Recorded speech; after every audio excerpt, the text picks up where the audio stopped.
የሚጨምረው ነገር አለ ብለን እናስባለን የስዕሎቹ ይዘት ምን ይመስላሉ ለወጣቱስ ይሄ ጋለሪ መከፈቱ ያለው ፋይዳ ምንድነው የሚለውን ከሰዓሊው ጋር ቆይታ የማደርግ ነው የሚሆነው አብራችሁን ቆዩ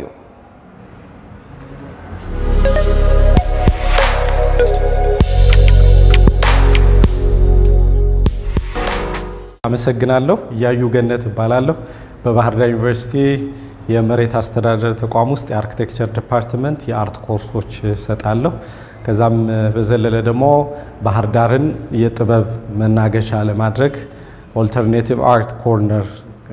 ከአዲስ አበባ ውጭ አማራጭ የስነ ጥበብ መዳረሻ እንድትሆን ላለፉት ኦልሞስት 8 አመታት ያለ ማቋረጥ እየሰራሁ ገኛለሁ እዚህ ደግሞ ጋለሪ እንትን ብያለሁ ማለት ነው እንግዲህ ስራዎቼ 3 ብዙ አይነት ዘውጎች አሉ ግን በ3 ሐሳብ እንከፍላቸዋለሁ የመጀመሪያው ጥናት ቤዝ ሪሰርች ቤዝ የሆነ በዚህ አካባቢ እንደሚኖር ሰው ባህሉን የስነ ጥበባዊ ሴታችንን አስተሳሰባችንን መመረመርበትና በዛ ሂደት ያገኘኋቸው ነገሮች ወደ ጥበብ ቀይሬ ማመጣበት ነው ሁለተኛው ደግሞ በአመታት የስነ ጥበብ ጉዞዬ ውስጥ ከጊዜ ወደ ጊዜ ያዳበርኳቸው የመጡና ራሳቸው እየተለወጡ ወደ አንድ የሆነ የአርት ዘውግ ይሄዱ የፔይንቲንግ ስራዎች አሉ እነዛ የሪሰርች ቤዝ ያልኳቸው የቆዳ ስራዎች ናቸው ከዛ በዘለለ ደግሞ ያው እኛ ማንን ቢባል መጀመሪያ ሰዎች ነን ከዛ ኢትዮጵያዊ ነን አንድ እምነት ይኖረናል ከዛ ደግሞ የወጣንበት ህዝብ አለ በዚያ ሁሉ በረከትም ሐላፊነትም ደግሞ አለ እና እንደ አንድ ኢትዮጵያዊ ሰዓሊ ደግሞ ባህሌን ፕሮሞት ለማድረግ ብዬ ምሰራቸው ደግሞ ስራዎች ይኖራሉ ውበትን ለማሳየት ማለት ነው በዚህ መንገድ ነው እንትምላቸው እንግዲህ የመጀመሪያው የቆዳ ስራዎች እዛ እንዳያችሁት የሚጀምረው የፈጣሪ ስዕል ብዬ የሰራሁት ስራ ነው ይሄ የቆዳ እንደምታዩ ፒውርሊ የኔ ድርሻ እዚህ ላይ መወጠር ብቻ ሊሆን ይችላል ይሄ ምንድነው የፈጣሪ ስዕል ነው ያልኩት የዚህ ቆዳ እንትን ትርባልኝ ትባላለች እና በእኛ በገጠር የአገር በቀል የኪና አረዳድ አለ አንድ ነገር ለመታየት ብቻ ሳይሆን የሚሰራ ለውበትም ለተግባርም ነው ፋንክሽናልም ነው ኤስቴቲካልም ነው እና በገጠር በጣም የሚወዱትን በሬ ወይም ላም ስጋውን አንበላም ይሉና ለመንደርተኛው ሰጥተው በውድ ዋጋ ቆዳውን ያስቀሩታል በኋላ ሰቅለው ቀንቀን ያይን ማረፊያ ነው ማታ ደግሞ አውርደው ይተኙበታል እና ለምሳሌ እቺ ትርባልኝ ትባላለች በጣም ትልቅ ታሪክ ያላት ላምናት የራሷ ስትሮንግ የሆነ ሐሳቦች አሉ ስለዚህ ምንድነው ያረኩኝ በገጠር ያለውን ይሄንን ልማድ በሚጭር በሚያስታውስ መልኩ ኮንቴምፖራሪ ፎርማት ወይም ደግሞ አሁን ባለው የዘመንኛ ሰሞንኛ የስነ ጥበብ ግንዛቤ ውስጥ የተለመደ የሆነውን አራክት ማዕዘናዊ አቀራረብ በዛ ሳቀርበው የራሱ የሆነ እንትን አለው ምን ነው ሴንተር ያለው ነገር ነው ኤስቴቲካሊ የሚያምር ነገር አለው እንደገና ያጠናን ስንሄድ ደግሞ ዲስትሪቢዩሽኑ እያንዳንዱ የራሱ ማቴማቲካል የሆነ እንትን አለው ልክ ፒኪውአር ኮድ እንደምንለው እንደ ባርኮድ እንደ ቴክኖሎጂ እያንዳንዱ እንትን በመለኮት አይን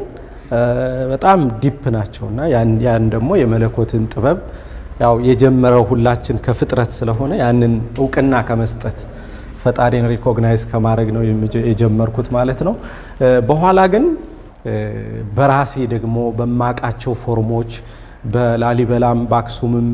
በእኛም ህይወት በለተለት ሂደታችን ውስጥ ምናቃቸው ምስሎች አሉ እነዛ ምስሎች ጀርባ ብዙ ሐሳብና ፍልስፍና አለ እና እነሱን ይወክልልኛል ብዬ ማስባቸው አሉ ለምሳሌ እዚህ ጋር ጎጆ አለ ያው አጋጣሚ ራቅ ብለን ብናየው የበለጠ እንትን ይላል እዚህ ጋር ቤቶች አሉ እዚህ የበሬ ምስል አለ የቆሙ ብዙ ሰዎች አሉ እና በየተለያዩ ቆዳዎች የተለያየ ስቶሪ አላቸው ከጠባቂዎቻቸው ጋር ታሪክ አላቸው እነሱን ታሪኮች በሙሉ አንድ ላይ እንደ ኮላጅ ስንሰራቸው አዲስ ታሪክ ይጻፋል እና የኛ ታሪክ ኮሌክቲቭ ስቶሪ ነው እንደ ቀላል የምናያቸው ነገሮች ተደማምረው አንድ ምስል ይሰጡናል ማለት ነው እና ልክ እንዲህ አይነት እንትኖች አሉ ለምሳሌ እዚህ ጋር ትንሽ የገብረ ክርስቶስ ደስታ በቀለም ጌታ ኢየሱስ ክርስቶስን በቀለም ብቻ ማለት ጌታችን ኢየሱስ ክርስቶስ ጥቁርም እንዳይባል ነጭም እንዳይባል የዚህ ብሔር እንዳይባል የዛ ብሔር እንዳይባል ቀለም ነው ከየትኛውም ሰው የሚወጣው ከየትኛው ደም ቀይ ነው ብሎ የተጠበበበት ነገር አለ እና እኔ ደግሞ ክርስቶስን በምን ወከልኩት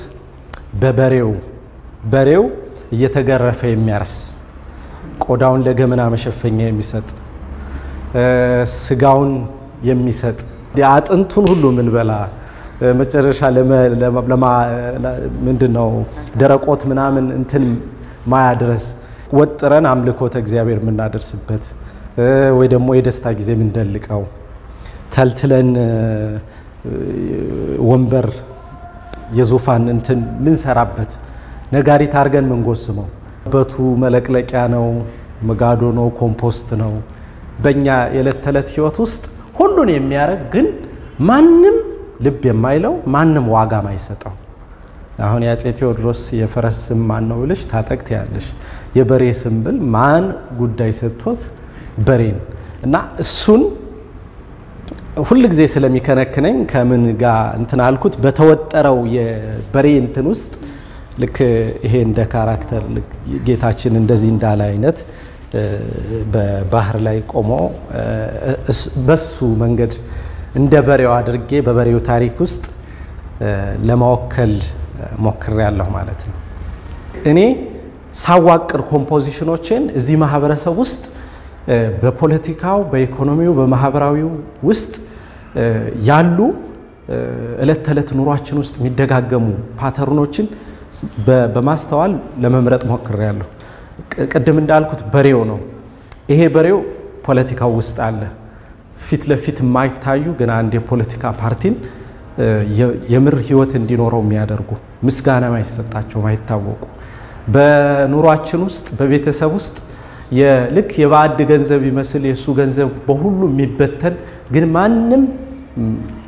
ማንም ሪኮግናይዝ የማያደርገው ማንም ዋጋ ማይሰጠው ሲሞት ብቻ የሚታወቅ አለ ያ እንደ በሬው ያ እንደ ላም እማየው ማለት ነው በሪሌሽንሺፕ በግንኙነት በትዳር ውስጥም ወይ በሬው ወይ ሴቷ ወይ ወንዱ ያንን ካራክተር ያለው ዋጋ እየከፈለ ሲችል በልቶ የሚያርስ ካልቻለ ደግሞ አንጀቱን አስሮ እንዲሁ የሚያርስ ማለት ነው ናውረድ ወይ ተመስገን የሚሉ ነው የሚመስለኝ በሬ ይሄን ሁሉ ነገር እንትን ብለው ማለት ነው እንደገና በጣም ኢሎንጌትድ የሆኑ ጎጆ ቤቶች አሉ ይሄ አሁን በሶ ፊደል የሰራሁት የቢልዲንግ ካራክተር ነው ምን ለማለት ነው እንደ ሶሻል ክሪቲክ ነው እኛ ህንጻ ማለት እኛን የሚመስል ሲሆን ጎጆ ሲረዝም ማለት ቀጥታ ረጅም ጎጆ እንስራ ሳይሆን ልክ ጎጆ ስናይ የደሃ ቤት ይመስለናል ግን የደሃ ቤት ሳይሆን ስታይል ነው ጎጆን አሁን በደንብ ስታይላይዝ ብናደርገውና ልክ በአንዳንድ ሪዞርቶች እንደሚሰራው ቴክኖሎጂ አዶፕት ብናረግበት ኤሲ ሲስተም ቢኖረው ሁሉ እንደዛ ቢሆን ሞር እንደ ስታይል ይሆናል ማለት ነውና ከፍ ማለትን ኢምፕላይ የሚያደርግ ረዘም ያው ከፍ ብለን ነገሮችን ስናይ ትልቅ ፒክቸር ስናይ እነዚህ የሚያሟግቱ የሚያጣሉ የሚያከራክሩ ነገሮች ይልቅ ትልቅ ፒክቸር እናያለንና ክሎዝ አፕ ከሆነ ግን የሚታየን ነገር ከቅርብ ስለሆነ የሆነች ፓርቱም ስለሆነ የምናየው እንትና አለመግባባት ምናምንም ሊኖር ይችላልና እሱንም ስለሚገልጽልኝ በእነሱ ነው እንግዲህ እንትን ይያልኩ ምጫወተው ለኔ ዘመኔ ጀግና ነውና ምንድነው ጀግና ተብሎ በሚታወቅ ካራክተር ውስጥ ያዘው ጋሻ ውስጥ ታያለሽ ቡና አለ ክራር አለ የኛ የሚባሉ ጥበቦች የኛ የሚባሉ ፊደላት ፍልስፍናዎች አሉ ለሚመጣ ክፉ ሐሳብ መፍራት ሳይሆን ለሚመጣ ክፉ ሐሳብ አንድ ደግ ሐሳብ ማንሳት ለሚመጣ እዚህ ጋር ታዲያ ጀግና ሲባል ከፊት ለፊት ምናልባት ወንድ ሊመስል ይችላል ግን ጦሯንም ሳትለቅ ድጋፍ የምትሰጥ ደግሞ ስንቋንም ይዛ ደግሞ ሴት አለችና ጀግንነት የዘመኔ ጀግና ማን ነው ማናት ብንል ለሚመጣው ሐሳብ የሚመክተው ነገር ያለው እንጂ ምንም ነገር ከፈራን የያዝነው ነገር ልክ አይደለም ማለት ነው። አሁን ሁሉ ጊዜ ማዝንበት እንተነኔ ብዙ ጥሩ ትልልቅ ምላቸውን ስራዎችን ነጮች ነው የገዙኝ እና እዚህ አንድ ኢትዮጵያዊ አግኝቼ ቢሆን ግን በጣም ደስ የሚለኝ አንድ ኢትዮጵያዊ ቢገዛው ነበር። ለምን እዚሁ ይቀራል ቅርስ ነው ነገ ወዲያ ለትውልድ ተላልፋል። አንድ ግለሰብ እጅ ከወደቀ ግን ከፈለገ ይቀደዋል ከፈለገ ሲፈልገው ሊጥለው ይችላል እና ብቻ ብዙ ኃላፊነቶች አሉ። እንደዚህ የሚሰሙኝን ተሻጋሪ የሆኑ ማህበራዊ እሾች አንዳንድ የምገልጽበታል። አካባቢን በጣም መወደውን ደስ የሚለኝን ውበት ደግሞ አጉልቼ ማሳይበት ደግሞ አለ። አሁን የሰሜኑ ሀገራችን ክፍል ላይ ሰሜን ተራሮች ያለውን ውበት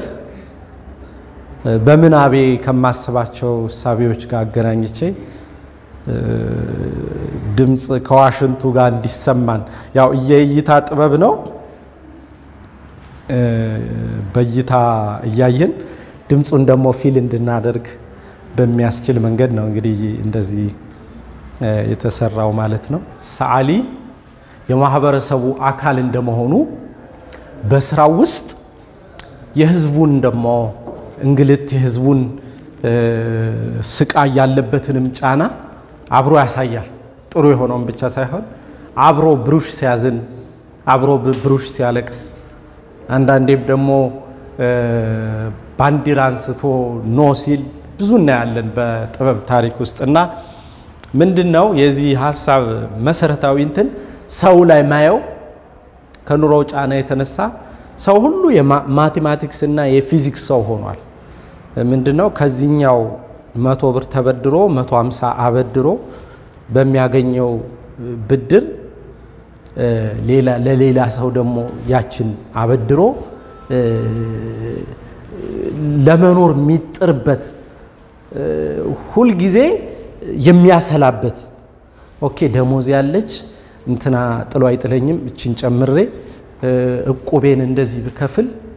ባሁኑ ይሄን ገዝቼ በሚቀጥለው እና እሱን ልክ ማቴማቲክስ ብሰሪለት ሰው ሁሉ ሲራመድ አንድ ሁለተኛ ሲባዛ ምናም በኤክስ ሲደመር ሁለት ምናም እና እሱን ፊሊንግ ነው። እሱን እንግዲህ እዚህ ጋር የምናያቸው የቤት ኪራይ የሚላል ዘይት ዳቦ እንግዲህ አንድ ዳቦ የገባበትን እንትን እንግዲህ እናቃለንና ያው እንደ ማህበረሰብ ትልቁ ፖይንት ምንድነው ፖዚቲቭ ሳይዱ ሰው እንደበፊቱ በሰው ላይ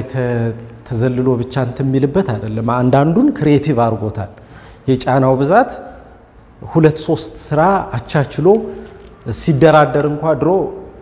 ስለ ጊዜ ያስብም ነበር። አሁን ግን ግማሽ ሽፍት ነው ወይስ ሙሉ ሽፍት ነው? አሁን አንድ ጥበቃ ብቴ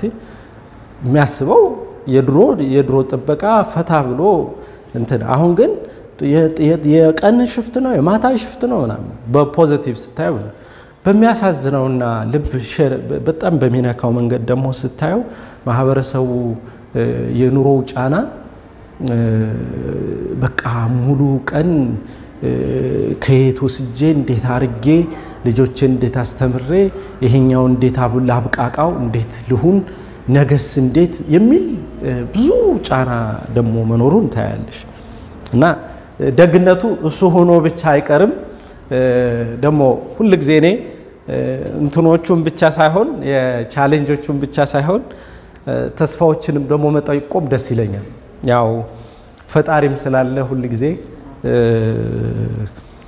እዚህ ጋር ደግሞ እንደ ባሉኑን እንትን ፓራሹት ትልቅ የባሉን ፓራሹት ነው ተመኘው በቃ እኛ ሁላችንን ከፍ የሚያደርገን አሁን ካለንበትም ሁኔታ ምናምን እንትን የሚለን እና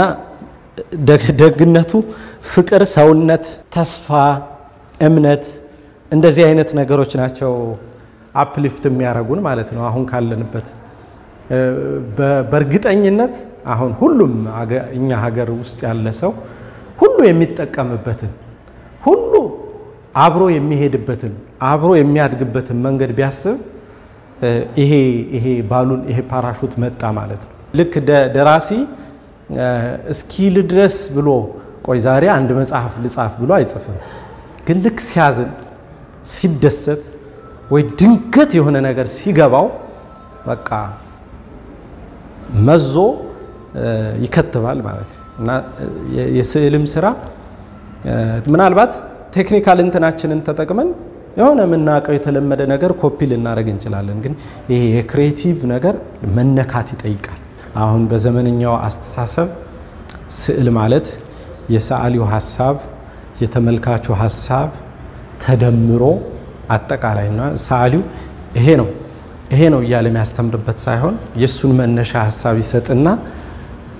ተመልካቹ ደግሞ የሱን ሐሳብ ተቀብሎ በዛ ተስፈንጥሮ በራሱ ምናብ የሚሄድበት ማሰብን፣ መጠየቅን፣ መመራመርን ለምን ይሄን ቆዳ እንደዚህ ያደርገው ለምን ከዚህ እንደዚህ እያለ ብዙ ሐሳቦች ከራሱም ካጠራቀማቸው ዕውቀቶች ከልምዶቹ ጋር በምስል ከሚያቃቸው ከሱ ምናቦች ጋር ያገናኘ የራሱን ሐሳብ እንዲወልድ እንጂ እንደ ድሮ አሁን በሞደርኒዝም በመንለው እነ ፒካሶ ወጣው በነገሱበት በዚያ ዘመን በነበረው አርቲስቶች እስከ ማኒፌስቶ እስከ ማውጣት ያቋም ልክ አንድ ስብሰባ አድርገው ያቋም መግለጫ እንደሚሉት አንድ ስዕል ይሄን ካላሟላ ስዕል አይደለም እስከ ማለት ደርሰው ነበር። አሁን ግን ያ ዘመን አብቅቶለታል። the days of the author የሚባል famous የኮንቴምፖራሪ saying አለ። ምንድነው አንድ ጊዜ አርቲስቱ ከሰራው በኋላ ከዛ በኋላ የህዝብ ነው እንደፈለገው። እንደዚህ አንድ ጸሐፊ ለምሳሌ ጽሁፉን ጻፈው ከዛ በኋላ ግን አንቺ ስታነቢ ሚኖሬሽን ትርጉም ሊቆጣጠረው አይችልም። መነሻውን ብቻ ነው የሚያንጸባርቅና ከዛ አንፃር እንትን አለው። ግን ደግነቱ ካታሎጎች ሾው ሲኖሩ ካታሎጎች ይኖራሉ። አጋጣሚ አሁን ገና እየጀመርነ ስለሆነ እንጂ ሁሉም ላይ ኮዶች ይለጠፉና አትሊስት ታይትሉ ሚዲያው የስንት ሳይዝ እንደሆነ ያለውን ዝርዝር ይጻፋል ማለት ነው። እነዛ እንደ መስፈንጠሪያ እንደዛ ይሆኑና አንተ ካሰብከው በሌላ አንግሉ ልረዳ ይችላል። መረዳት መብትሽ ነው እና ግን ደግሞ የበለጠ ስታብራራልኝ አሁን ያንን ምንም የሌለው የእግዚአብሔር እጅ ስራ ብለህ የገለጽክበት መንገድ በትኩረትም ሳይሆን የተለየ የጨመረልኝ ነገር አለ። ልክ እንደዛ ለማለት ፈልጌ ነው። ልክ ነው። ጥሩ ነው። ይሄ ነው ባይ ዘ ዌይ ዲስኮርሱ የመጀመሪያ ስዕል ድሮ ያምራል አያምርም ነበር። አሁን ግን ምን ጫራ ምን ፈጠረ ውዝግቡን ራሱ እንደ ስኬት ነው የምናየው። ማለት ለምን ይሄን መረጠው ይሄን ማቴሪያል ከሱ ጋር ምን የሚያዛምደው አለ? አሁን ይሄንን መስራቱ ምንድነው ፋይዳው? ነገ ምን ትርጉም ያመጣል እያለ ሰው እንትን እንዲል ሞር አሳቢነትን ክሪቲካልነትን እንደገና ነገሮችን በጥልቀት ማየትን የሚያበረታታ ያስባለሁ። የገጠሪቱ ማህበረሰብ የኛ የአካባቢያችን የገጠሪቱ ማህበረሰብ የሚወክል ሲሆን በጣም ደስ ይለኛል። ዋሽንት ይዟልኝ እረኛ አለ ከመሃል ኮፍያ የለበሰ ከዛ ስትዩ አለች። ደስ ብሎኝ ነው አሁን ይሄን እየተመለከትኩት ያለሁትና በአጠቃላይ ሁሉም ነገር ደስ ይላል። ግን እኔ ከራሴ የወደድኩት አኳያ ነው ይሄ ደስ ብሎኛል።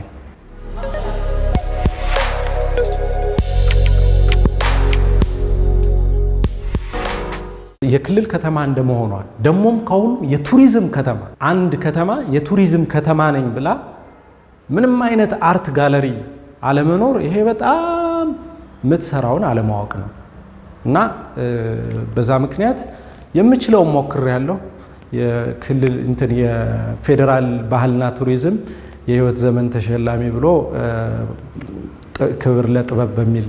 በተዘጋጀው እንትን እውቅና ሰጠውኛል። ግን ያ አይደለም እኔ ያንን አስቤም አይደለም ሰራ የኖርኩት። አሁንም በቃ ባለው ሁኔታ አማራጩ ያለንን ነገር ፕሮሞት ማድረግ ያለንን ነገር መሸጥ ነው ያለንን ነገር ማሳየት ነው በሚል እንግዲህ እንደዚህ አይነት ስፔስ ኮስትሊ ነው ዋጋ ተከፍሎ ነው ይሄ የሚደረገው እንደምታዩት እንደ ቁርጥ እንደ ጃምቦ እንትን ቶልቶሎ ሰው እየመጣ እንትን የሚልበት አይደለም ደግሞ በከፈለው ልክ ይሄን ያህል ከፍላል አምጣ የሚባልበት አይደለም በነፃ አይቶ ከቻለ ከወደደ ስዕል ይገዛል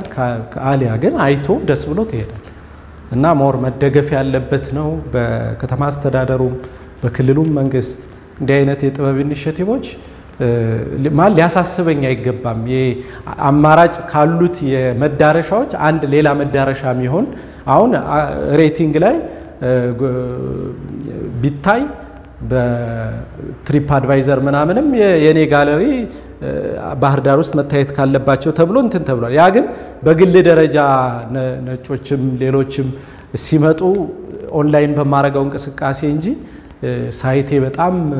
የተለየ ስለሆነ አይደለም ቢደገፍ አንደኛ ይሄ ስፔስ የኔ ስዕል ብቻ አይደለም ባይዘው የሚቀርብበት አሁን ምንድነው በአዲስ ዓመትም በቅርብ እናረጋለን እዚህ ያሉ ሰዓሊያን ሁላችንም እናቀርባለን ከዚህ በፊት አንድ ሁለት ጊዜ አርት ኦፍ ብሉ ናይል የጥበብ አባይ አንድና ጥበብ ባህር ዳር ጥበብ አባይ አንድና ጥበብ ባህር ዳር አንድ ሁለት ሚል ኤግዚቢሽኖች በአቫንቲ ብሉ ናይል ሆቴል አቀርበን ነበር ከአዲስ አበባ ጋብዤ አርቲስቶችን ያዘጋጀሁት ነበር አሁን እንደሱ አይነት እንትን ይዘጋጅና ብዙ ጊዜ ሌላም ሆቴሎች ላይ ሆቴሎች 10 ቀን ብለን 3 ቀን ካሳየን በኋላ አይ ከስተመር መጥቷል ምናምን አይደል ስለዚህ እንደሱ አይነት ነገር እንዳይኖር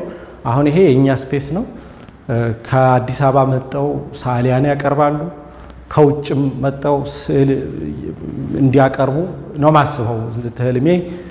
ዘለግ ያለ ነው ክረምት ደግሞ ቤዚክ መሰረታዊ የስዕል ስልጠና እሰጣለሁ ብዬ እየተዘጋጀሁኝ ነው የማህበረሰብ አካል እንደመሆኔ በነበረው የማህበራዊ ትንሽ አንዳንድ አለመረጋጋቶች ምክንያት ሰፋ አርጌ ልከፍት ካሰብኩት ነገር እንትን ብያለሁ ግን ያው ዞሮ ዞሮ የማይፈታ ነገር የለም የሰው ልጅ ህይወት ይቀጥላል እናልማለን እና ነገ ብሩህ ይሆናል ብዬ በማሰብ ቅርብ ጊዜ ነው ኦልሞስት አንድ 2 ሳምንት ቢሆነው ነው የከፈትኩት ግን ገና ሰፋ አድርገን እንትንላለን ሰፋ አድርጌ እሄዳለሁ ብዬ አስባለሁ እና የሰዎች ምላሽ ጥሩ ነው አሁን በተለይ በሶሻል ሚዲያ ምናምን ጥሩ ሰው እየተነጋገረ እየደወለልኝ ነው መቼ ነው ክፍት የሚሆነው ምናምንና ሙሉ በሙሉ ኦፕሬሽናል ሲሆን ሙሉ በሙሉ በስፋት ሁሉ ነገሮች ተሟልተው እንትን ሲሉ የጥበብ ሰዎች ሐሳባቸውንም ይሰጡበት የተመረጡ ሰዎች በተለያየ ነገር ላይ እንትን የሚሉበት የጥበብ ዝግጅቶችም የሚዘጋጁበት ቦታ ነው የሚሆነው እንግዲህ ቤተ ጥበብ ያልኩት ያዩ የጥበብ ሰገነት ያልኩት በዚህ ሰገነት ላይ ማንኛውም ጥበብን ከፍ የሚያደርግ ለፈጣሪ ክብር ለህዝብ ለአገር ክብር ለህዝብ ጥቅም ለኔም ደስታም ይሆን ማንኛውም በጎ ነገር እዚህ ይቀርባል እና ያለው ነገር ጥሩ ነው አበረታች ነው አሁን ወጣቶች እየተመዘገቡ ነው አልፎ አልፎ አብረው ለመሰልጠን ያው አንዳንድ ክፍተቶች ይኖራሉ እነሱንም እየታገልን ያስተካከልን ቻልሞር እንትን ይጨምርላቸዋል እንጂ ገዳቢ አይደለም ስለዚህ ጎብኙ ኑ ከዚህ በኋላ ሙሉ በሙሉ ክፍት እንሆናለን ስለዚህ እያዩ አርት ጋለሪ ሚል ፔጅ አለን እሱንም እያያችሁ ተከታተሉን እላለሁ አማራ ማስ ሚዲያ በጣም አፕሪሺየት ማድረግ ፈልጋለሁ ሁሉ ጊዜ ለጥበብ ትልቅ ዕውቅና የሚሰጥ የጥበብ ቤት ነው ይሄንን ደግሞ እኔ ራሴ የጥበብ ቤቱን በተለቅ ያሉ ሞዛይኮች እና የጥበብ ስራዎች ሰርቼ እንትን ብያለሁና በርቱ ላለሁ እንደ ሚዲያም በጣም አፕሪሺየት አደርጋለሁ የተወደዳችሁ ተመልካቾቻችን ስተከታተሉት የነበረው የቶናይ ቡና ሰዓታችን ነበር እንግዲህ እያዩ የጥበብ ሰገነት ውስጥ የነበረን ቆይታ በጣም አሪፍ ነበር ስዕሎቹ የሚመስጡ ናቸው እንዲ በቀላሉ ለመረዳትም ቀላል የሚባሉ አይደሉም ግን ደግሞ ብዙ ታሪክ የሚናገሩ አሁን ያለንበትን ሁኔታ ወደፊት ያለንን ተስፋም የሚያመላክቱ ናቸው ጥሩ ቆይታ ነበረኝ እንግዲህ ከሰዓሊው ጋርም ወደፊት ስላለው እቅድ ሁሉ አወራርተናል ቆይታችን ያማረ ደመቀ ነበር ዘና እንዳላችሁበት እምነቴ ነው ሳምንት በሌላ ዝግጅት ተጠብቃችኋለሁ መልካም ሳምንት ይሁንላችሁ